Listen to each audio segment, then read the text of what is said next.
কক্সবাজারের শুটকিগুলোর মধ্যে সবথেকে অন্যতম এবং সবার প্রিয় শুটকির মধ্যে একটা হচ্ছে লইট্টা শুটকি। আর এই লইট্টা শুটকি ভুনা একবার যে খেয়েছি সেই কিন্তু এটার ফ্যান হয়ে গিয়েছে। আর এই শুটকিটা আমি কিভাবে বাসায় রান্না করি সচরাচর সেই রেসিপি আজকে আপনাদের সাথে শেয়ার করছি। আশা করছি পুরো ভিডিওটা না টেনেই সাথেই থাকবেন। তো সবাইকে জানাচ্ছি আরও একটি নতুন রেসিপি দেখার জন্য স্বাগতম। Hello everyone, welcome to cook and cook. তো শুরুতেই আমি এখানে 100 গ্রামের মতো লইট্টা শুটকি নিয়েছি। আর শুটকিগুলোর মাথাটা বাদ দিয়ে আশেপাশে যেই পাখনাগুলো থাকে, লেজগুলো থাকে, সেগুলো বাদ দিয়ে এভাবে টুকরো টুকরো করে কেটে নিয়েছি। আপনারা চাইলে এই লইট্টা শুটকিগুলোকে এভাবে টুকরো টুকরো করে কেটে একটা শুকনা বক্সে রেখে দিতে পারেন, অথবা আপনারা এভাবে করে এটাকে কিন্তু ডিপ ফ্রিজে অনেক দিন সংরক্ষণ করে রাখতে পারেন। এরপর আমি এখানে দিয়ে দিচ্ছি গরম পানি। এই গরম পানিতে আমি এই শুটকিটা ভিজিয়ে রাখবো মোটামুটি আধা ঘন্টার মতো। যেহেতু এই শুটকিটা কিন্তু অনেক বেশি হার্ড, তো এটাকে আধা ঘন্টা মতো এভাবে একটু ভিজিয়ে রাখা হলে উপরের যে এক্সট্রা যে ময়লাগুলো থাকে সেটাও পরিষ্কার হয়ে যায় এবং ভেতর থেকে কিন্তু শুটকিটাও নরম হয়ে যায়। আধা ঘন্টা পর দেখতেই পাচ্ছেন শুটকির থেকে কিন্তু অলরেডি আপনা আপনি ময়লাটা ছেড়ে দিয়েছে। এবার খুব ভালো মতো ঠান্ডা পানি দিয়ে পরিষ্কার করে নিচ্ছি। তো দেখতেই পাচ্ছেন আমি এখানে শুটকির যে মাঝখানে কাঁটাটা আছে সেটা এভাবে করে সবগুলো পরিষ্কার করে নিচ্ছি। আর এভাবে করে আঙুল দিয়ে প্রত্যেকটা শুটকির উপরে যে স্কিনটা আছে সেটা খুব ভালো মতো ডলে ডলে পরিষ্কার করে নিতে হবে, কারণ উপরে যেই এক্সট্রা পিচ্ছিল যে অংশটা আছে সেটাও কিন্তু আপনাদেরকে এটা পরিষ্কার করে নিয়ে তারপরে ভেতরে এই কাঁটাটা বের করে নিতে হবে।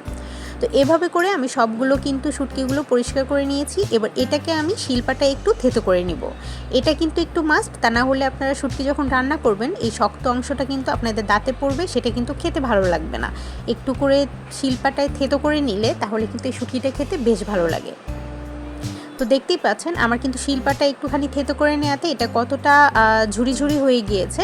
তো সামান্য একটু প্যানের মধ্যে তেল দিয়ে আমি এবার এই শুটকিটাকে প্রথমে ভেজে নিব। মনে রাখতে হবে এই ভাজাটা কিন্তু একটুখানি ইম্পর্টেন্ট, কারণ শুটকিতে এই ছুরি শুটকিতে একটুখানি একটা গন্ধ থাকে যেটা অনেকে পছন্দ করে না, কিন্তু এই সময় আপনারা তেলের মধ্যে যদি খুব ভালো মতো এটা ভেজে নেন তাহলে সেটা গন্ধটা চলে যায়। এখানে আমি রসুন কুচি দিয়ে দিচ্ছি প্রায় 1/4 কাপের মতো। আমি রসুনটাকে কিন্তু রসুন কোয়াগুলোকে কিন্তু একটু থেতো করে নিয়েছি। আপনারা চাইলে আস্তে আস্তেও দিতে পারেন, তবে থেতো করে নিলে কিন্তু এরকম আস্তও থাকে, আবার ভেতর থেকে যেই রসুনের ঘ্রাণটা আছে সেটাও বের হয়। তো রসুন দেওয়ার পরেও সেটা খুব ভালো মতো ভেজে নিলাম। এখানে দিয়ে দিচ্ছি পেঁয়াজ কুচি 1 কাপের মতো। পেঁয়াজ কুচিটাকেও কিন্তু আমি এবার একটুখানি সামান্য লবণ দিয়ে নিচ্ছি। এবার এই সব কিছুর সাথে একসাথে খুব ভালো মতো আর একটু ভেজে নিব। একটু হাতে সময় বেশি নিয়ে আপনারা একটু মিডিয়াম আঁচে এই কাজগুলো করতে থাকবেন অনেকক্ষণ যাবত, তাহলে কিন্তু শুটকির যে এক্সট্রা বিশ্রী যে গন্ধটা থাকে সেটা থাকবে না। তো এভাবে করে আমি অনেকক্ষণ পরপর এভাবে একটু একটু করে নেড়ে নেড়ে এই পেঁয়াজ এবং রসুনটা ভেজে নিলাম। এরপর এখানে দিয়ে দিচ্ছি 1 চা চামচ আদা রসুন পেস্ট। আপনারা চাইলে শুধুমাত্র রসুন পেস্টও ব্যবহার করতে পারেন, যারা আদা খেতে পছন্দ করেন না শুটকিতে তারা এটা অ্যাভয়েড করতে পারেন। আদা রসুনটাও খুব ভালো মতো ভেজে নেব যতক্ষণ না এটার কাঁচা গন্ধ চলে যায়। খুব ভালো মতো ভাজা হয়ে গেলে এবার এখানে গুঁড়া মশলাগুলো অ্যাড করে দিচ্ছি। তো প্রথমে আমি এখানে দিয়ে দিচ্ছি মরিচের গুঁড়া 1 চা চামচ। আপনারা আপনাদের পছন্দ অনুযায়ী যেভাবে ঝাল খেতে পছন্দ করেন সেই অনুযায়ী মরিচের গুঁড়া দিবেন। আর দিয়ে দিচ্ছি 1 চা চামচ ধনিয়া গুঁড়া, এবং সব কিছুকে একসাথে খুব ভালো মতো নেড়ে চেড়ে মিশিয়ে নিচ্ছি। প্রায় মিনিট 5 মতো আমি এই মশলাটাকে ভালো মতো ভেজে নিব। এরপর আমি এখানে সামান্য একটু পানি ব্যবহার করছি। পানিটা দিয়ে খুব ভালো মতো এটাকে আমি ভুনা করে নিব। এখানে কিন্তু আমি আর পানি ব্যবহার করব না, এটাই আমার শেষ পানি। আমি এই পানিটা দিয়েই কিন্তু খুব ভালো মতো নেড়ে চেড়ে মিশিয়ে নিব।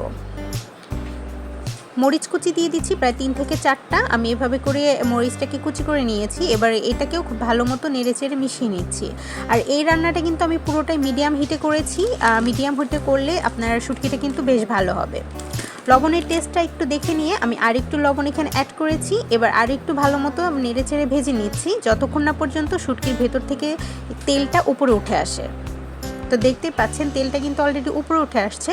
সবশেষে এভাবে ধনিয়া পাতা ছিটিয়ে দিয়ে খুব ভালো মতো নেড়ে চেড়ে জাস্ট এটাকে আমরা এবার নামিয়ে নিব।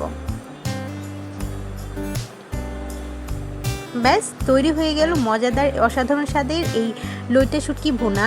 আপনারা চাইলে এই লইট্টা শুটকি ভুনাটা বাসায় রান্না করে ফ্রিজারে রেখে প্রায় কয়েকদিন যাবৎ খেতে পারেন। তবে এইটা কিন্তু রান্না করার সাথে সাথে বাসায় আর থাকবে না, এটা অলরেডি শেষ হয়ে যাবে, আপনি রাখতে পারবেন না, এটা খেতে এতটাই মজা হয়। তো কেমন লাগলো আজকে এই রেসিপিটা অবশ্যই কিন্তু আমাকে জানাতে পারেন কমেন্টের মাধ্যমে। ভিডিওটি ভালো লাগলে অবশ্যই কিন্তু একটা লাইক করবেন, যারা নতুন বন্ধু আছেন সাবস্ক্রাইব করে পাশে থাকবেন। আল্লাহ হাফেজ।